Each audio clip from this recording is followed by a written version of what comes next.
हमारा देवर असफ गसल खाने में नहा रहा था।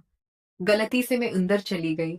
उसे इस हालत में देखकर मेरी नजरें उस पर से हट ही नहीं रही थी।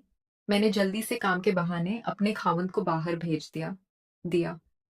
अब मुझसे बिल्कुल भी नहीं रहा जा रहा था। मैं जैसे ही गसल खाने में वापस आई, अल्लाह, उसने तो सीधा मेरा नाम आयशा है और मैं 30 साल की हूँ। दिखने में कुछ ज़रूरत से ज़्यादा ही खूबसूरत हूँ। लोग कहते हैं कि मैं किसी फ़िल्मी अदाकारा जैसी लगती हूँ। चेहरे से भी और जिस्म से भी मेरी शादी हो चुकी है और मेरे खावंद का नाम अहमद है। मेरी ये कहानी मेरी शादी के बाद शुरू होती है। शादी की पहली रात अहमद ने मुझे बहुत परेशान किया था। उनके पीएर और अपने बनने मुझे उनके और करीब ला दिया। आहिस्ता आहिस्ता ये आधा बन गई।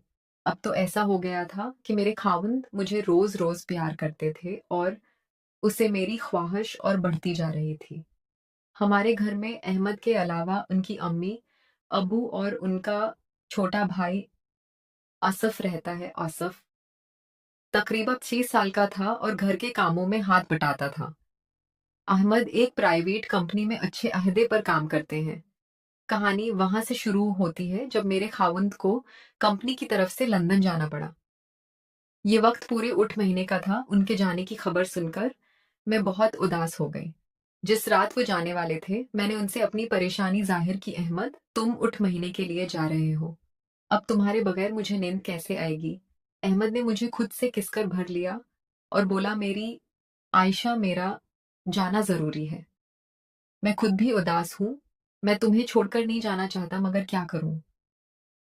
नौकरी है, काम तो करना ही है। अहमद की बात सुनकर मैं खामोश हो गई। इस रात अहमद ने मुझे सुबह 8 बजे तक नहीं छोड़ा, बहुत परेशान कर दिया था। अहमद के जाने के बाद मैं उदास रहने लगी और एक बेचैनी सी मुझे अपने बदन में महसूस होती थी। मैं रातों को तड़पती रहती थी। ये अहमद के चले जाने के बाद की तीसरी रात थी। मुझे अहमद की बहुत याद हो रही थी। मेरे जिस्म की बेचैनी बढ़ती जा रही थी और फिर मैं बेचैन होकर कमरे से बाहर आ गई। हमारा घर डबल मंजिला था। मेरा कमरा ऊपर जबकि सास और ससुर का कमरा नीचे था। मैं नीचे आ गई। फिर जब मैं अपनी सास और ससुर के कमरे के पास से गुजर रही थी तो मुझे अंदर से हल्की हल्की आवाजें आ रही थी। झांकने की बहुत कोशिश की, मगर सब कुछ अंदर से बंद था। बस आवाजें ही आ रही थी। मुझे मालूम था कि अंदर क्या चल रहा है। मुझे बहुत देखने का दिल कर रहा था, ना जाने क्यों। और मैं स्टोर रूम से एक स्टोन लाकर ऊपर वाली छोटी खिड़की से देखने के बारे में सोच रही थी और शायद उससे काम न बनने वाला था। मैं वहीं से कम 10 मिनट तक उनकी आवाजें सुनती रही। मेरी बेचैनी बढ़ रही थी। मेरा गला सूख रहा था और मैं बावर्ची खाने में पानी पीने के लिए जाने लगी। बावर्ची खाने में उतने ही मेरी नजर मेरे देवर असफ पर पड़ी। वो बावर्ची खाने में ही सो जाता था। मजबूत जिस्म और गठीला बदन देखकर न जाने क्यों मैं उसे सोते हुए घूरने लगी दे रही थी। मैं कुछ देर उसे घूरती रही और फिर वापस अपने कमरे में आ गई। मेरा जरा भी दिल नहीं लग रहा था। ये मेरे खाउंद के बगैर पहली रात थी और मैं सोच रही थी कि ना जाने बाकी के दिन कैसे कटे गए। ऐसे सोचते सोचते कब नींद लग गई, पता ही नहीं चला। सुबह हो चुकी थी। अब मैं बावर्ची खाने में अपने काम में लगी थी। तभी असफ आया और बोला, भाभी, आज खाने में क्या बनाना है? मैंने जवाब दिया, सासू अम्मा से पूछ लो, और वो उनसे पूछने के लिए चला गया। असफ हटाकटा लड़का था। दिखने में सावला था, लेकिन उसकी कद व कामत बहुत मजबूत थी। अगले दिन मैं सुबह उठी और ऐसे ही बाहर टहल रही थी कि तभी असफ दिखाई दिया, जो नहाने के लिए जा रहा था। हमारे घर के बाहर ही एक गसल खाना था और वो उसी में नहाता था। जैसे ही वो गसल खाने में गया, उसने दरवाजा हल्का सा बंद किया और नहाने लगा। दरवाजे में कंडी नहीं थी। मैं वही उस पास टहलती रही और असफ के बाहर इतने का इंतजार करने लगी। थोड़ी देर बाद वो नहाकर बाहर आ गया और उसने मुझे देख लिया। उसने कहा, भाभी, अब तो आज बड़ी जल्दी उठ गई हूं। मैंने जवाब दिया, हाथ थोड़ा टहल रही थी। वो सिर्फ अपनी लंगोट में था और ऊपर कुछ भी नहीं पहना था। वो सुबह की धूप में खड़ा होकर अपने बाल सुखाने लगा। मेरी नज़र इस पर से ही थी नहीं रही थी। उसे देखकर मुझे अहमद की बहुत याद आ रही थी। पहली बार मेरे दिल में अपने ही देवर के बारे में ऐसे ख्याल आ रहे थे। मेरे अंदर की आग की वजह से मैं अपने आप पर काबू खोती जा रही थी। असफ अपने काम में लग गया था और मैं अब तक नहाई भी नहीं थी। मैं जल्दी से नहाने चली गई और कपड़े पहनने लगी। लेकिन आज मैंने टाइट कपड़े पहने थे जो मेरे जिस्म से एकदम चपके हुए थे। ये एक सलवा सूट था।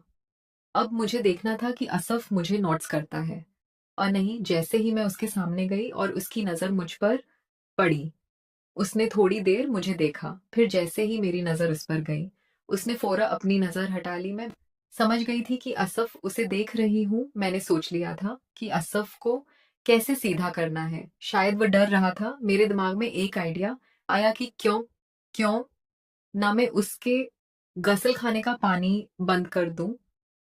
रात होते ही मैं छिप कर गई और उसके गसल खाने के नल को घुमाकर बंद कर दिया। साथ ही गसल खाने वाले पाइप में हल्का सा कट लगा दिया ताकि अगर किसी ने पूछा कि गसल खाने का ना ऊपर से पानी बाहर रहा था, इसलिए मैंने उससे बंद कर दिया। अब मैं सुबह होने का इंतजार करते करते सो गई। आज मैं जल्दी उठ गई थी और बाहर आकर असफ के अन्य से पहले ही टहलने लगी। थोड़ी देर में असफ नहाने के लिए गसल खाने की तरफ जा रहा था। मैंने उसे जाने दिया। जैसे ही उसने बाल्टी भरने के लिए नल चलाया, उसमें पानी नहीं था। फिर वो बाहर आ गया और मुझसे पूछने लगा, भाभी तनकी में तो मैंने रात में ही पानी चलाया था, फिर इतनी जल्दी कैसे खाली हो गई? मैंने जवाब दिया, ऊपर गसल खाने के बाद मैं डरा गई थी, जिसकी वजह से सारा पानी छुपा जमा हो रहा था। इसलिए मैंने नालों पर से ही बंद कर दिया है। असफ बोला, भाभी मुझे नहाना था। तो मैंने कहा, क्यों ना तुम अंदर वाले गसल खाने में नहा लो।